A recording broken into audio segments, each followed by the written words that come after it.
Bien, vamos al capítulo 17 de Primero de Samuel. Primero de Samuel, capítulo 17.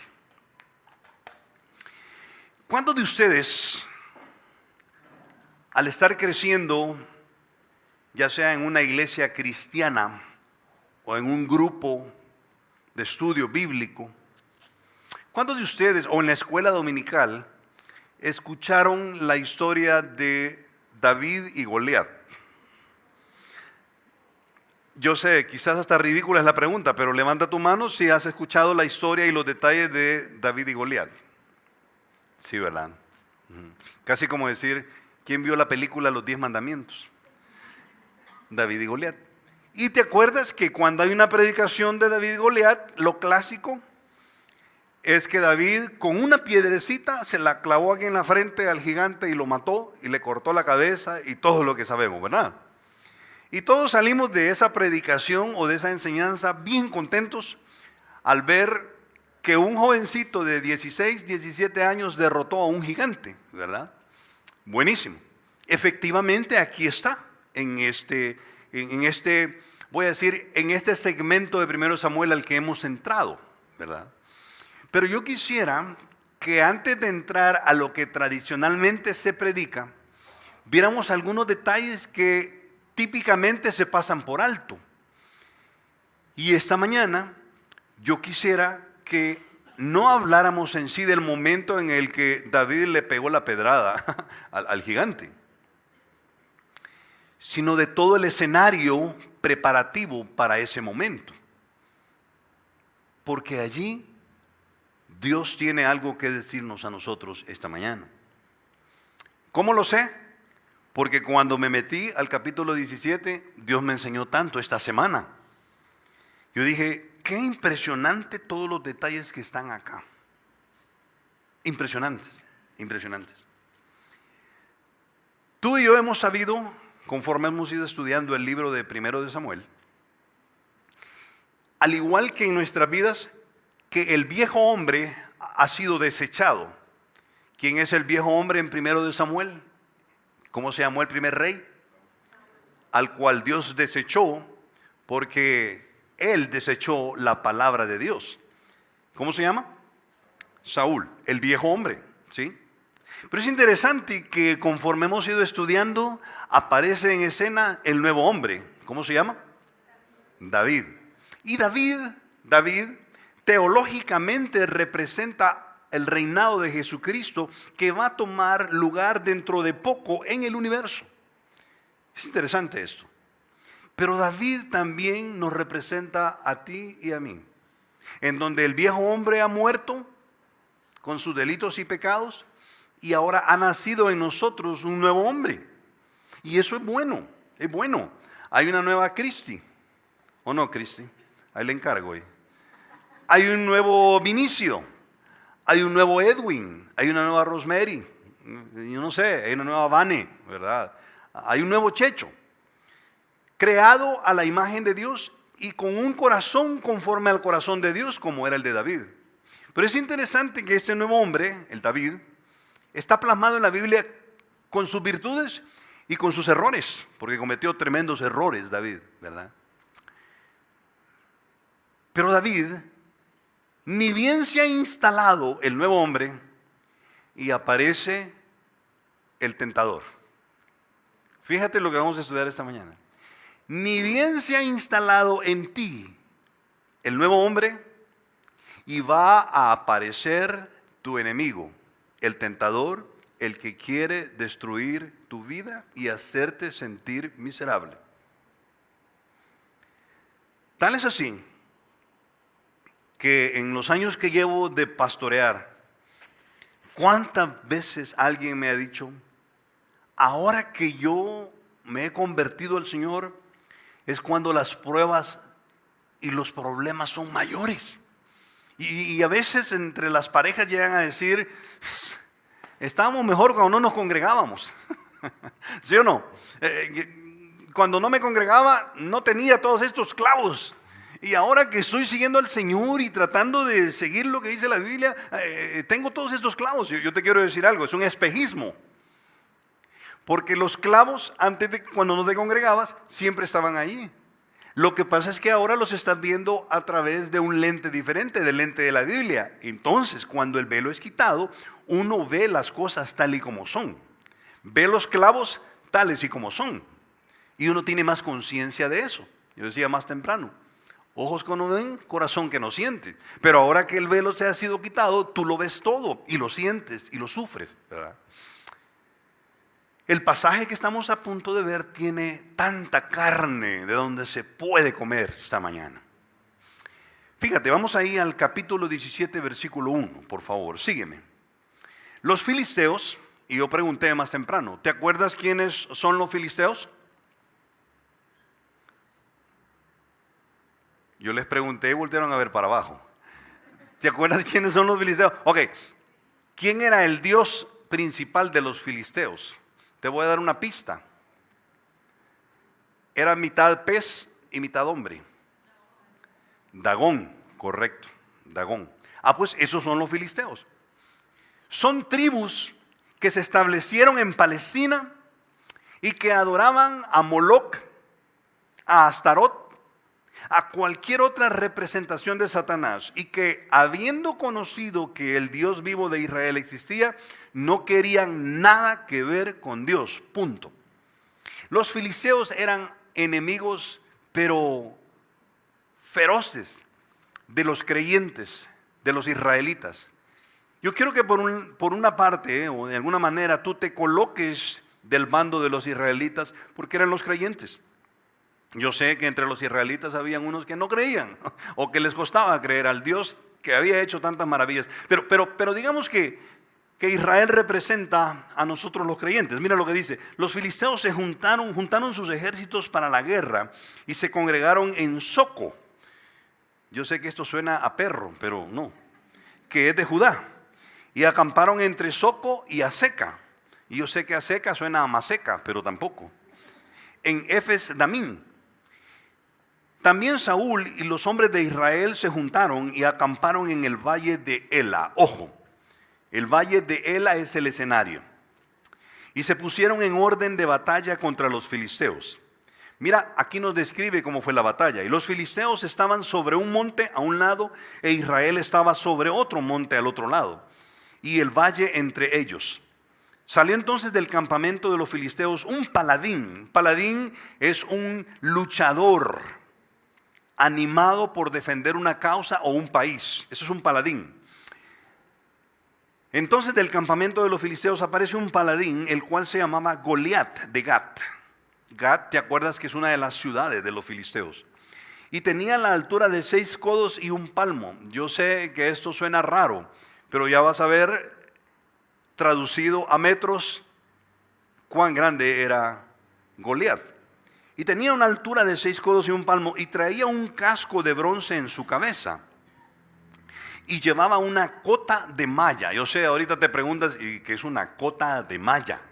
Una cota de malla era una especie de cota de malla. No, era una especie de tejido de hierro. ¿Has visto ¿cómo se le llama esto?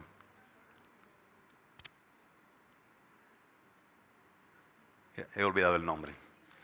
Pero, la malla ciclón, que a veces divide en los estadios sol preferencial de sol común, por ejemplo. Ponen esta malla de hierro para que la gente no se pase, ¿sí?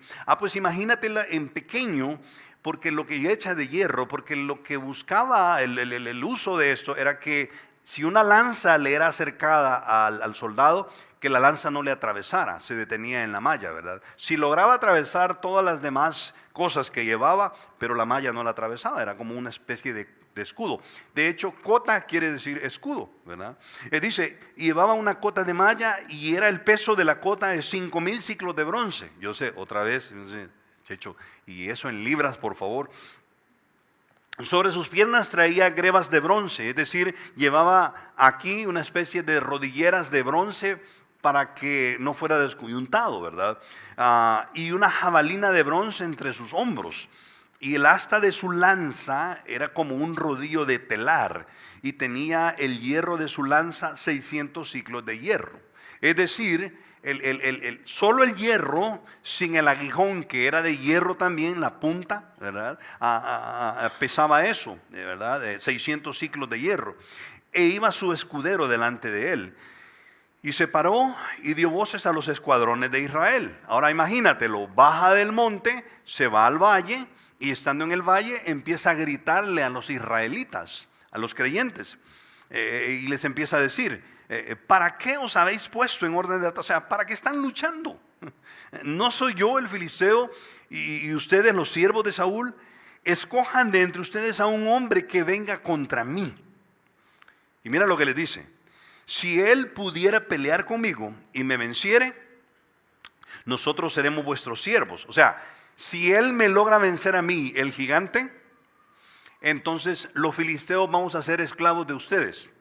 Pero si no me vence y yo lo venzo, al revés. Ustedes los creyentes van a ser esclavos míos. Mira lo que dice. Y si yo pudiere más que él y lo venciere, vosotros seréis nuestros siervos y nos serviréis. Y añadió el filisteo, hoy he desafiado al campamento de Israel. Dadme un hombre que pelee conmigo. Interesante. Yo sé que estamos a punto de verlo, pero el enemigo lo que quiere es simple y sencillamente paralizarte con el temor. Y mira el versículo 11, por favor. Y oyendo Saúl y todo Israel, el rey de Israel, estas palabras del filisteo, se turbaron y tuvieron ¿qué? Gran miedo. ¿Y quién era David? Hijo de Isaí, ¿te acuerdas? Y David era el hijo de aquel hombre efrateo de Belén de Judá, cuyo nombre era Isaí, el cual tenía 8 hijos, y en el tiempo de Saúl este hombre era viejo y de gran edad entre los hombres. Y los 3 hijos mayores, acuérdate que tenía 8 hijos, pero los 3 mayores habían ido para seguir a Saúl a la guerra. Y los nombres de sus 3 hijos que habían ido a la guerra, o sea, los 3 mayores eran Eliab, el primogénito, el segundo Abinadab y el tercero Sama. Y David era el menor, es decir, el octavo. David era el chiquitín. Siguieron pues los 3 mayores a Saúl, pero David había ido y vuelto dejando a Saúl para apacentar las ovejas de su padre en Belén. Mira el versículo 16. Venía pues aquel filisteo por la mañana y por la tarde, y así lo hizo durante, subraya eso por favor, a menos que tengas una Biblia digital. ¿Durante cuánto tiempo los tuvo así, atemorizados? 40 días. Padre, toma este segmento de la Biblia y háblanos a cada uno de nosotros, por favor, Señor. Tu palabra es viva y eficaz y más cortante que toda espada de 2 filos. Y Señor, la Biblia dice que ella misma nos da ánimo para seguir. Ayúdanos, Señor, en nuestras luchas, en nuestras dificultades, en nuestras debilidades, Señor. Muchos de los que estamos aquí esta mañana, quizás hemos venido de alguna manera tristes, con un sentimiento de derrota, Señor.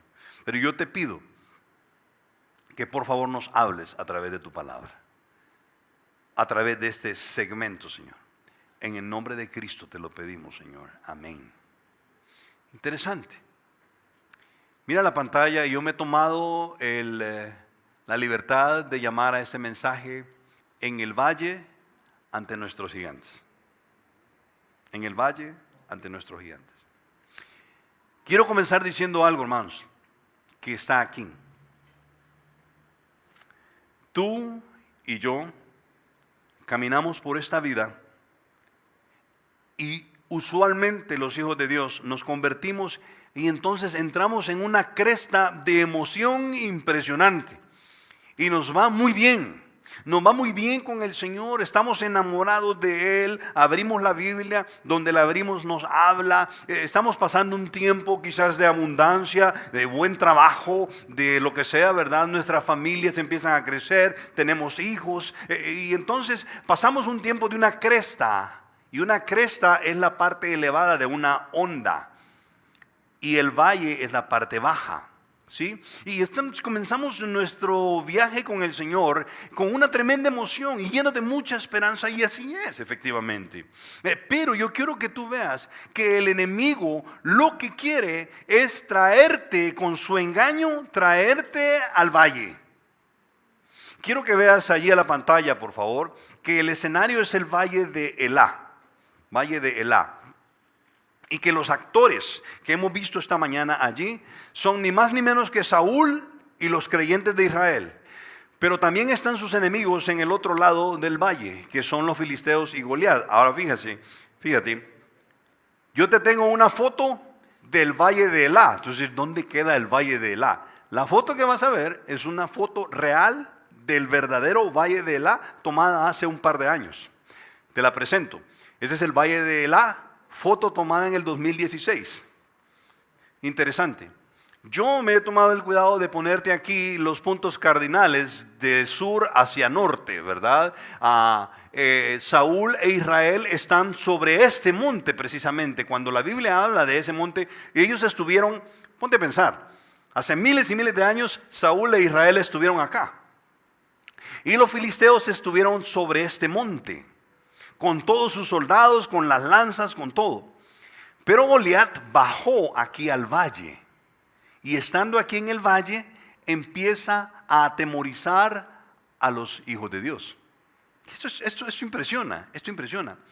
Yo quiero que tú veas que en la Biblia, siempre que se habla de un monte, es un tiempo de comunión con Dios especial. Pero siempre que se habla de un valle, se habla de muchas cosas. Número uno, mira ahí la pantalla, por favor. Bueno, te quiero explicar rápido para que veas, entendamos un poco de cómo estaba el enemigo y sus dimensiones, para que tú veas que da miedo, realmente da miedo. En primer lugar, su altura es 2.90. Óyeme, a 10 centímetros de los 3 metros. Eso es alto. ¿Quieres tener una referencia? Pues entonces te presento a Robert Wadlow. Él vivió entre 1918 y 1940 en Illinois y medía 2.72. Esa es una foto real de Robert Wadlow. Y el hombre que está a la par ya era muy alto. Él vivió solamente 22 años. Realmente tenía un tumor en la hipófisis, que es la glándula que determina en qué momento se detiene el crecimiento, ¿verdad? Cuán alto vamos a ser o cuán bajos es por la hipófisis. Pero Robert Wadlow, dicen que era un hombre muy amable, dicen que era un hombre muy bonachón, ¿verdad? Pero imagínate, 2.72, yo decía más temprano al grupo de alabanza, para que tengamos la idea. Fíjate, yo esta semana fui a sacar un metro, una cinta para medir. Y hasta este rostro hay 2.70. 2.70. Ahora súmale 20 centímetros más. Eso te hace llegar más o menos a la altura de la parte más alta de de esta pantalla, ¿verdad? Casi al techo. Aquí en este lado sería casi al techo, aquí sería como a la mitad. Eso es 2.90. Esa era la altura de Goliat. Pero no era, óyeme, pero 2.90, 2.90 es alto. Y no era delgado, era muy fornido. Era un hombre de guerra desde niño. Daba miedo, ¿verdad? Y fíjate qué otras cosas llevaba. La cota de malla que estamos viendo ahí pesaba 115 libras. Yo quiero preguntarles primordialmente a las mujeres, ¿quién de ustedes pesa 115 libras? Así sin pena.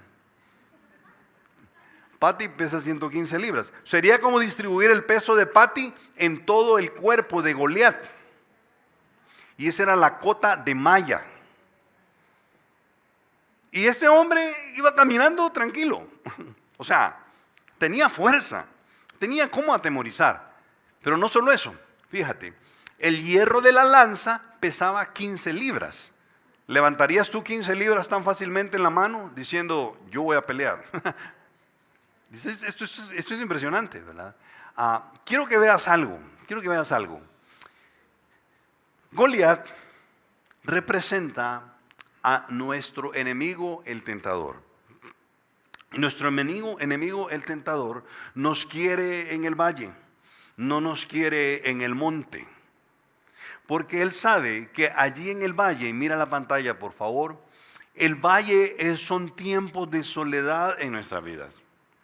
Y tú y yo somos volátiles, tú y yo somos susceptibles a los tiempos de bajar al valle. De alguna manera, probablemente tú estás sentado aquí esta mañana y hace una semana te sentías caminando en las nubes con el Señor. Pero el enemigo te engaña tan sutilmente, nos engaña tan sutilmente porque somos carne, que caemos tan fácilmente en su trampa y nos lleva al valle. Y ahí en el valle no solamente hay soledad, en el valle hay un sentimiento de derrota. Y primordialmente cuando hemos hecho algo que sabemos que no está bien con el Señor, nos sentimos extremadamente derrotados. Y no hay tiempo más horrible en un creyente que los tiempos de los valles. Son tristes. Y a veces son situaciones que no tienen una solución inmediata en esta vida. A veces es algo que has estado lidiando probablemente con algún familiar. Nada más complejo que estar tratando con un problema con un familiar. Uno dice, pues está bien el cuate del trabajo que ni parientes somos, ¿verdad? Pero que un pariente me la haga, y entonces nos sentimos muy mal. Quizás es algo que has estado lidiando con tu cónyuge, con tu pareja, con quien vive contigo y que sabes que no tiene una solución inmediata. Probablemente es algo que tiene que ver con tu trabajo y has pasado tiempos en donde venías pero precioso con el Señor y de repente entras en un valle. ¿Cuántos de nosotros decimos lo que pasa, hermano, que estoy pasando por un bache? Y el bache a veces se puede hacer muy largo y muy profundo y oscuro. Los baches son oscuros. ¿Quién ha visto un bache iluminado? Los baches son oscuros y feos, ¿sí o no? Y el enemigo nos quiere llevar ahí y a veces las situaciones de la vida nos hacen caer en ese valle. Hay sentimientos de derrota en él, pero mira, hay temores también de salir lastimados. Hay temores de salir lastimados. Es allí, en un valle real, en donde el rey David estaba siendo perseguido por su propio hijo. Por su propio hijo. Imagínate, si te persigue o te quiere hacer algo, algún cuate, pues ese es un cuate, ¿verdad? Pero si es tu propio hijo que te quiere matar, es terrible. Absalón quería matar a David. Saúl quería matar a David. Cuando estos hombres querían matar a David, David se mete a un valle para esconderse y estando en el valle, Saúl llegó a escribir el Salmo 23. Salmo 23 que muchos de nosotros tenemos ahí en la sala, en un cuadro, ¿sí o no? Y lo ponemos ahí a la entrada y es una especie de mantra, ¿verdad? ¿Y cómo dice el Salmo 23? Jehová es mi pastor y nada me faltará en lugares de deleite. Óyeme, lo ponemos ahí y así suena, ¿verdad? Como que Dios bendiga este hogar y que nada me falta. Pero te quiero contar el contexto real. David cuando lo escribió estaba en un valle de sombra de muerte, porque su hijo lo quería matar.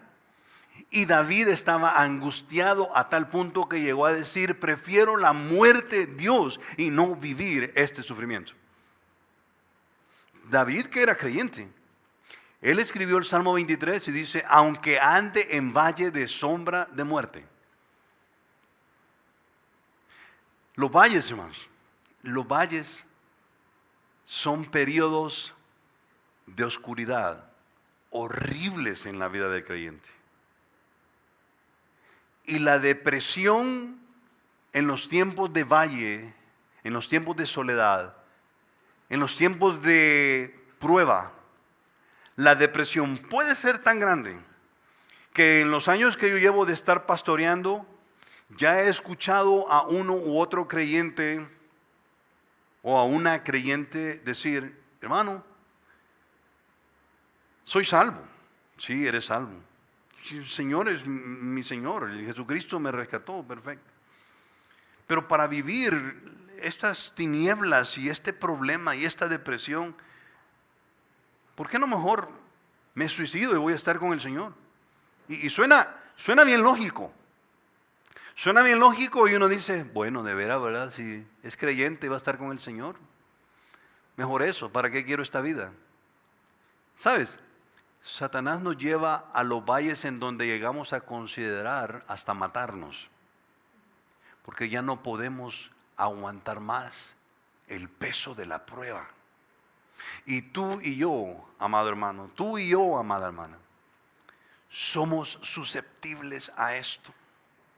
Y somos tan, pero tan volátiles que el enemigo nos puede engañar y llevarnos a los tiempos de soledad y de oscuridad. Y son tristes.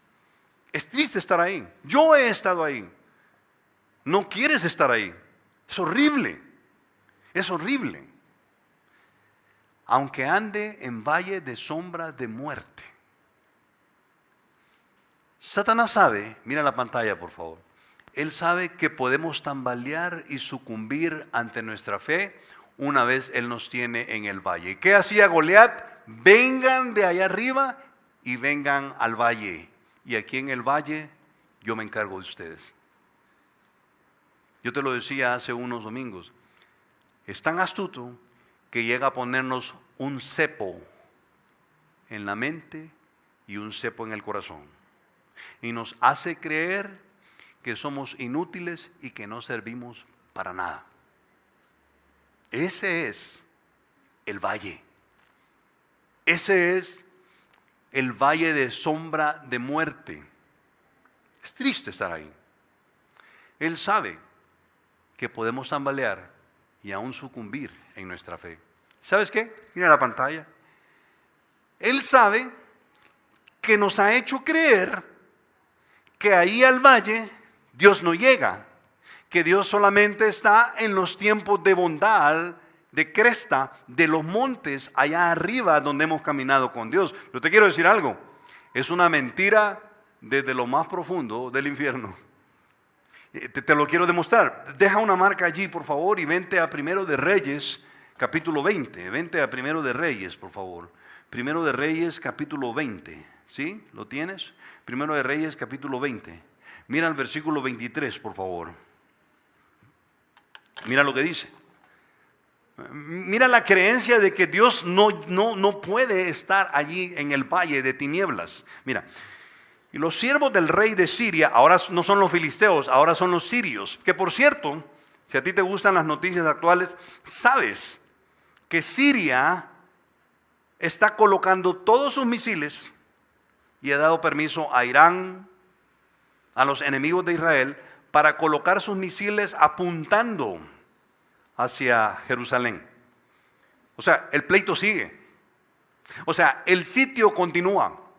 El asedio del enemigo es eterno y solo se va a acabar hasta que Él nos lleve delante de su presencia o venga por su iglesia. Pero mira lo que dice. Y los siervos del rey de Siria le dijeron, sus dioses, es decir, los dioses de los israelitas, son dioses ¿de dónde? ¿De dónde?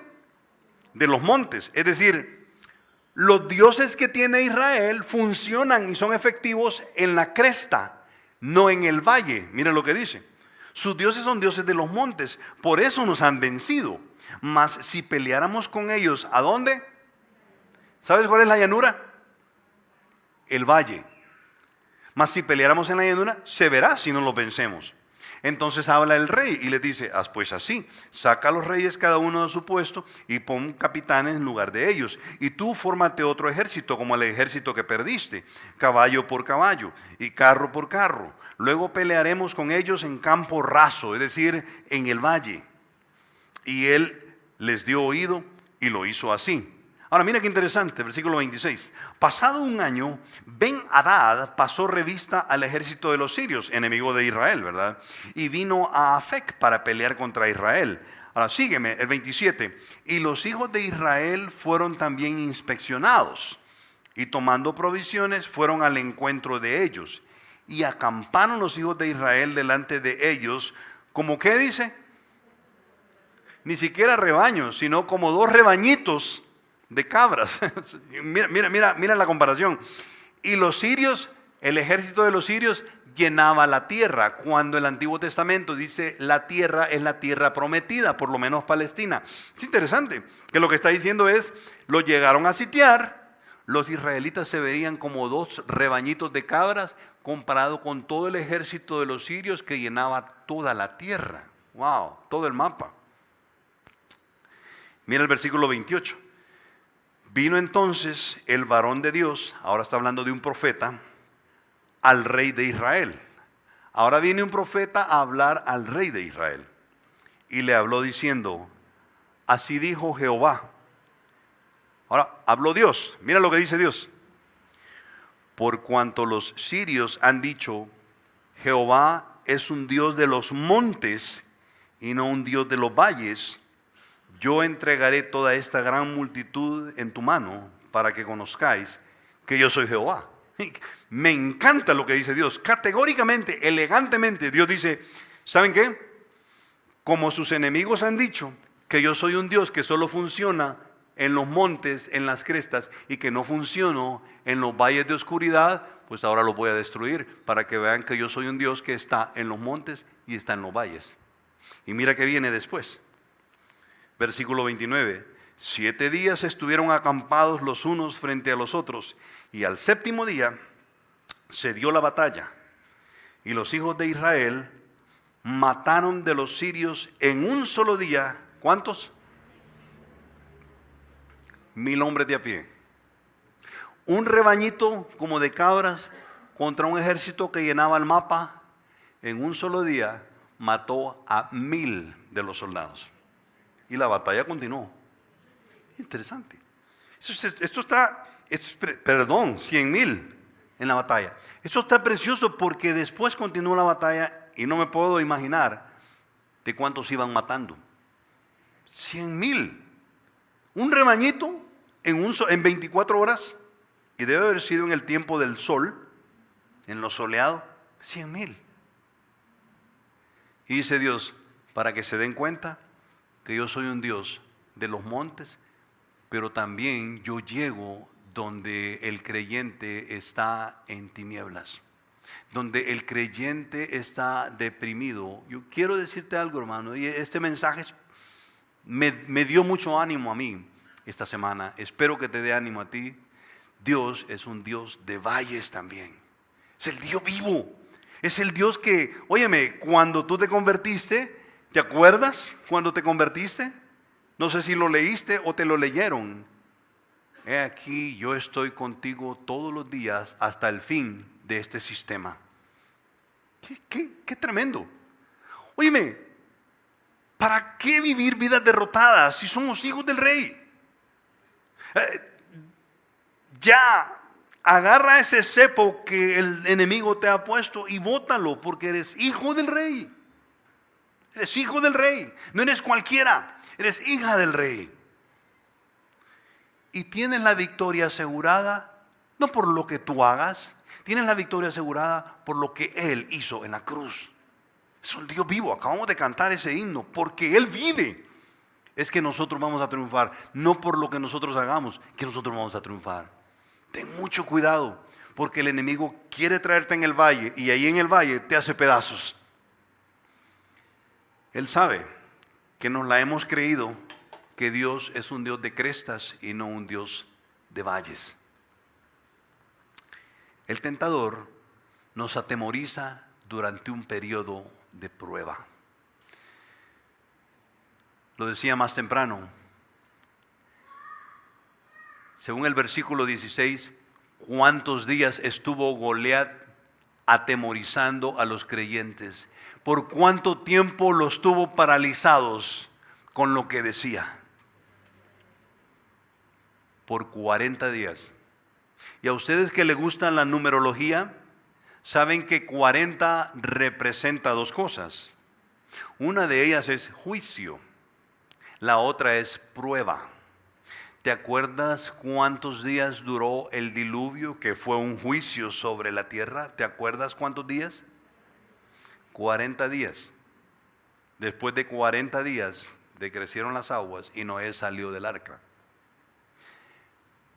¿Te acuerdas de cuánto tiempo Jesucristo estuvo en el desierto siendo probado antes de comenzar su ministerio? Siendo probado, el Hijo de Dios siendo probado. ¿A dónde? En el valle. ¿Te acuerdas que a él le gustaba orar en el monte? Pues he llevado al valle 40 días. 40 días. Ahí lo tienes, Mateo 4, mira la pantalla por favor. Entonces Jesús fue llevado por el Espíritu al desierto para ser tentado por el diablo. Y después de haber ayunado, ¿cuánto? 40 días y 40 noches tuvo hambre. Ajá, y después de 40 días, ¿sabes quién se le aparece? Goliat, el tentador. Y vino a él el tentador y le dijo, ajá, te la picas del Hijo de Dios.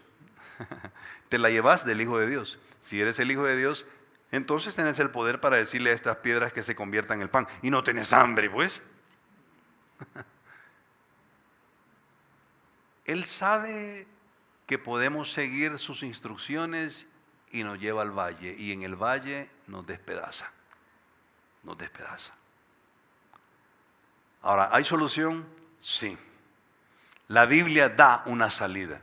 Y la salida es resistirlo a Él. ¿Cuántas veces en el Nuevo Testamento los apóstoles nos dicen, resistan a Satanás, resístanlo? Bueno, Pedro, pero no Pedro, el Pedro joven que era impulsivo cuando el Señor estaba vivo, sino el Pedro que está viejo y maduro ya, curtido por las pruebas y experimentado en fe, a tal grado que él murió crucificado igual que Jesucristo. ¿Sabes qué dijo Pedro acerca de resistir a Satanás y sus cepos que nos pone en el valle? ¿Estás listo? Van a aparecer los dos versículos ahí en la Biblia, en la pantalla. Dice, sean sobrios.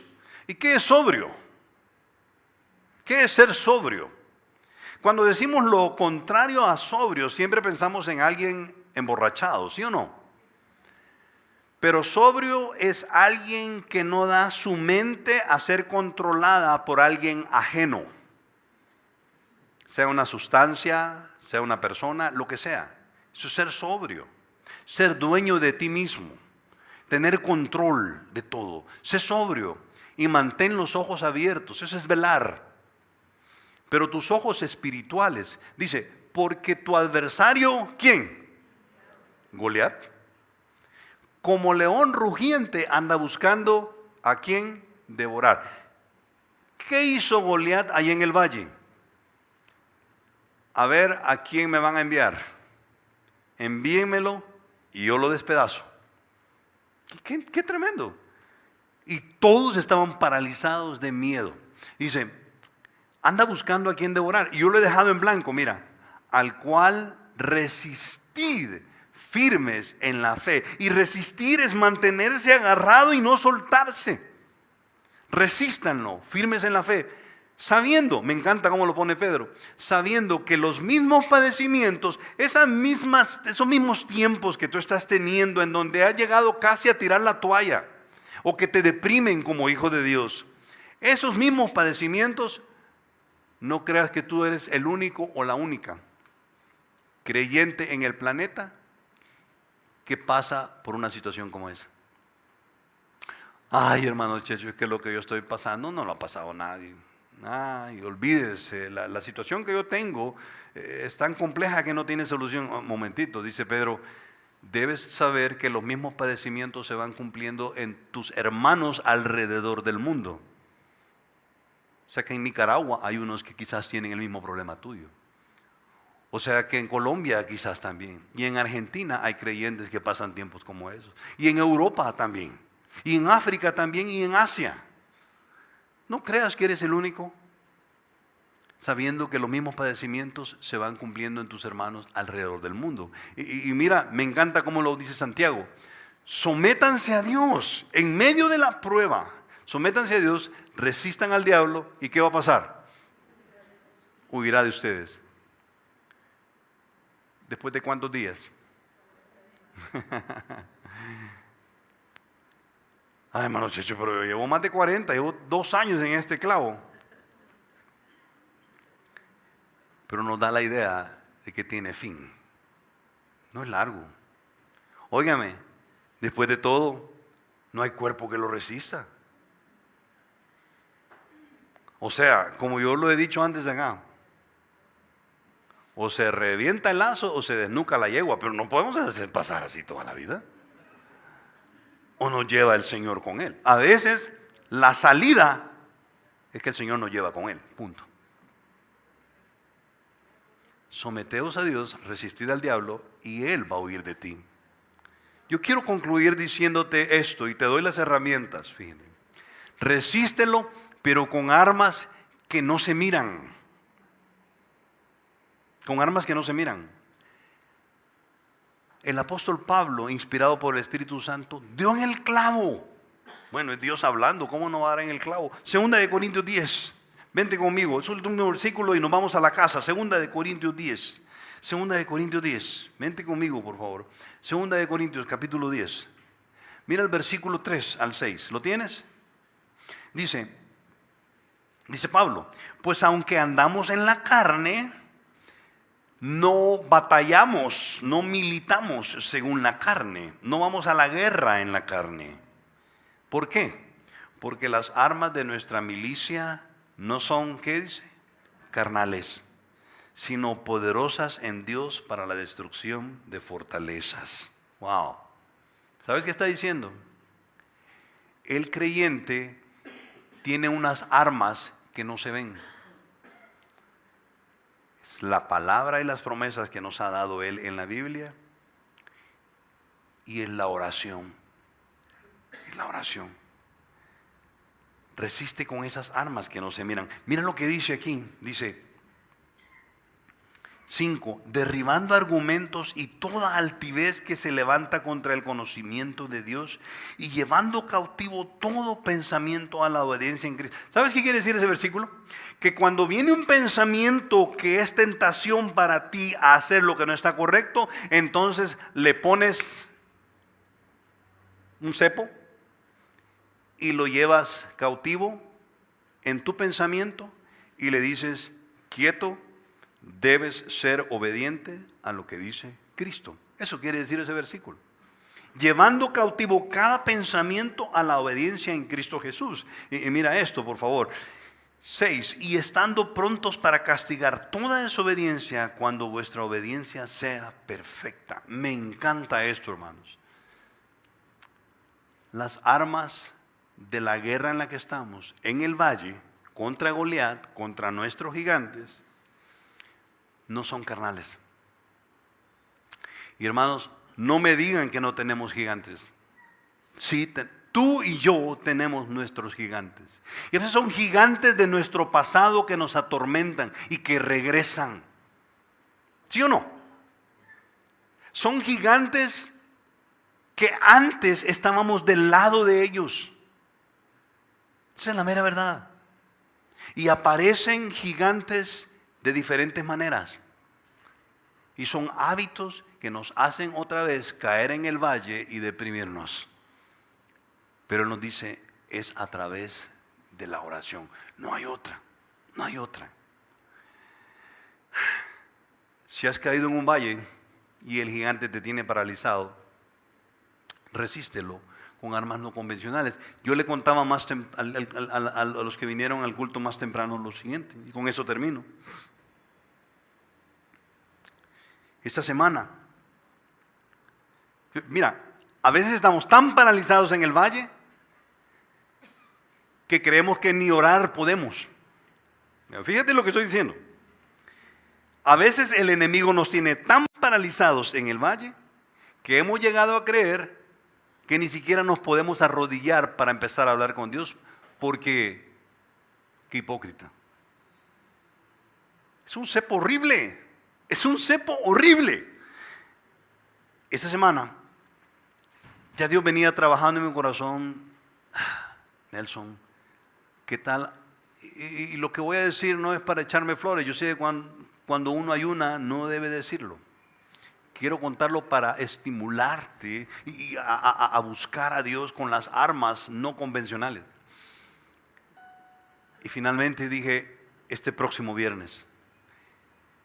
Y aparté mi corazón desde el día anterior y estando allí el viernes empiezo a hablar con el Señor.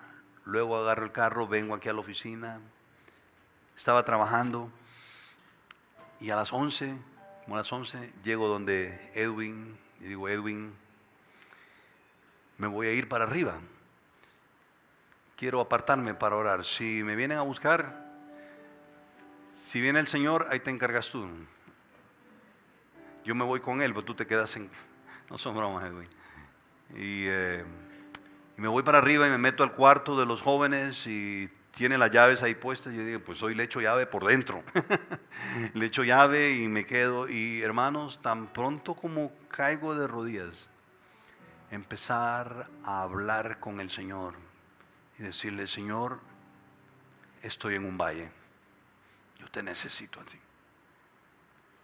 Y el enemigo me ha hecho creer que yo no sirvo para nada. ¿Te ha pasado a ti? Y hermanos, y estando allí empiezo a llorar con el Señor y a clamar. Y cuando tú sabes que has estado con Dios,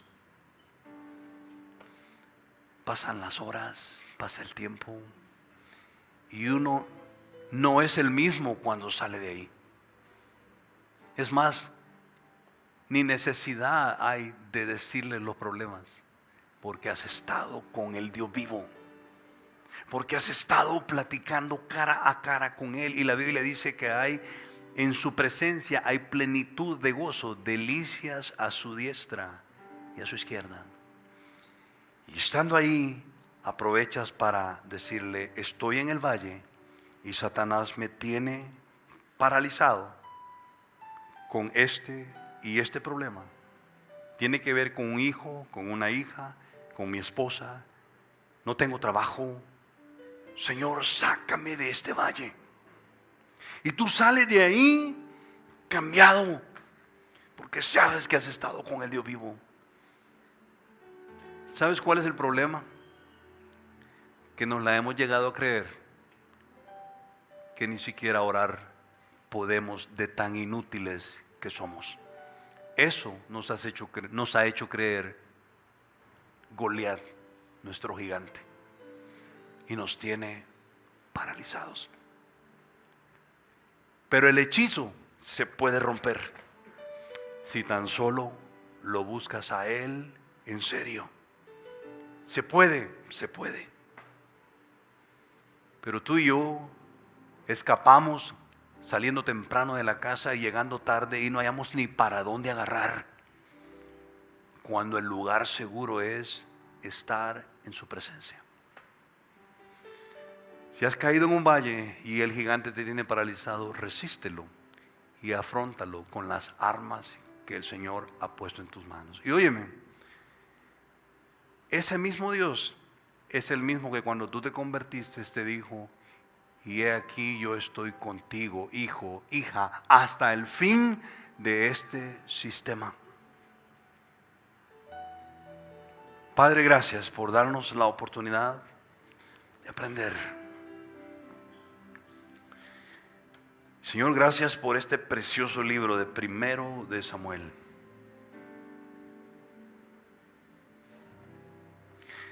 Yo mismo quiero decirte, Señor, que te necesito. Llévanos de nuevo, Señor,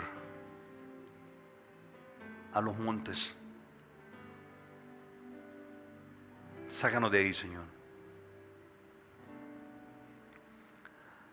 Así como Elías, cuando no había llovido nada, Señor, por muchos años, él fue al monte Carmelo y dice la Biblia que se arrodilló y se puso con el rostro al suelo y movió tu corazón y llovió, Señor.